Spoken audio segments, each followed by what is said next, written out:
तुम्ही कधी ऋषीपंचमीची भाजी खाल्ली का हो? भाद्रपद महिन्यातील शुक्ल पक्षात पंचमीला म्हणजेच 5व्या दिवशी येणारी आणि ह्या वर्षी गणपती बाप्पानंतर दुसऱ्या दिवशी म्हणजेच 28 ऑगस्टला येणारी ही ऋषीपंचमी.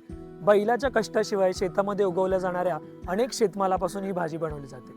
याच्यामध्ये दुधी भोपळा, पडवळ, कारलं, दोडका, अनेक प्रकारची कंदमुळं ज्याच्यामध्ये करांदे किंवा कणघर आहेत, मक्याचं कणीस अशा सगळ्या भाज्या एकत्र करून वाफवल्या जातात.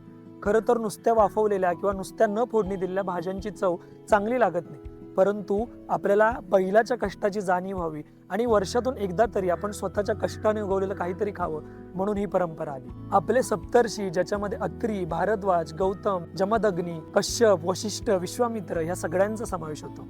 त्यांनी जे महान काम केलेले, त्यांनी जे विचार सिद्धांत मांडलेले त्याचं आपल्याला स्मरण व्हावं. शिवाय आपले ऋषी कसे राहत होते, काय खात होते याची या निमित्ताने आपल्याला आठवण होते. अनेक वेळा ज्या भाज्यांकडे बघून आपण नाकं मुरडतो अशा पौष्टिक भाज्या आपल्या पोटामध्ये जातात.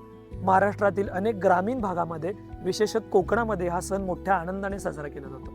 नेपाळमधील महिलाही या सणाचे व्रत करतात. आपल्या भागामध्ये हा सण कसा साजरा करतात आम्हाला कमेंटमध्ये नक्की कळवा, कारण आपली संस्कृती ही कधी कधी पावला पावलावर सुद्धा बदलते. धन्यवाद. आरोग्य धनसंपदा.